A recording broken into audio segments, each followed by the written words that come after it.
আজকে আমি এখান থেকে ভিডিওটা শুরু করছি, কারণ মানে আগের ক্লিপগুলো আমি নেই নাই, তাই এখান থেকে শুরু করছি। আজকে আমি বানাচ্ছি পাস্তা।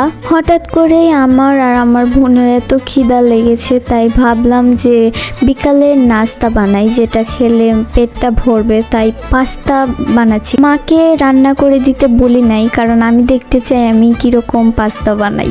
আর আমি কখনো পাস্তা বানাইনি, তাই আমি এখন মানে বুঝতে পারছি না আমি কিভাবে বানাবো। দেখি, তোমরা দেখতে থাকো আমি কিভাবে বানাই। আর এদিকে মানে তোমাদের সাথে কথা বলতে বলতে পাস্তাও সিদ্ধ হয়ে গেছে। এখন আমি পাস্তাটা নামিয়ে নিচ্ছি।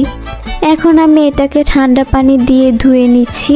নুডলস যেভাবে বানাই সেভাবেই বানাবো।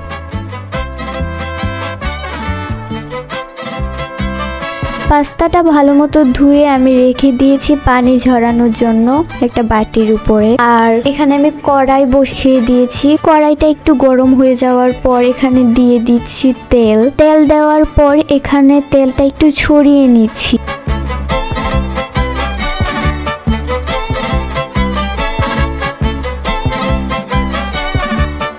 এখানে আমি পেঁয়াজ কেটে রেখে দিয়েছিলাম আগে থেকেই। তারপর দিয়ে দিলাম পেঁয়াজ, তারপর দিয়ে দিলাম লবণ, তারপর আরেকটু নাড়াচাড়া করলাম। এখন আমি পাস্তাটা এটার মধ্যে দিয়ে দিচ্ছি। আর পাস্তাটা দেওয়ার পরও আমি একটু নাড়াচাড়া করে নিলাম। তারপর দিয়ে দিলাম হলুদ, তারপর আবার নাড়াচাড়া করলাম। এখন দিয়ে দিচ্ছি গুঁড়ামরিচ, তারপর দিয়ে দিলাম ধনিয়ার গুঁড়া।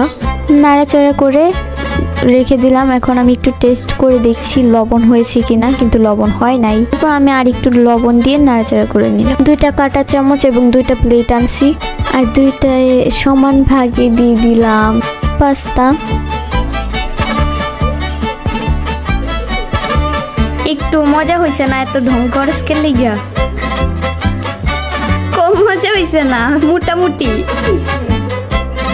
আমার একটু ভালো লাগছে, একটু মজা নাই। আমি একটু লবণ নিয়ে আসি।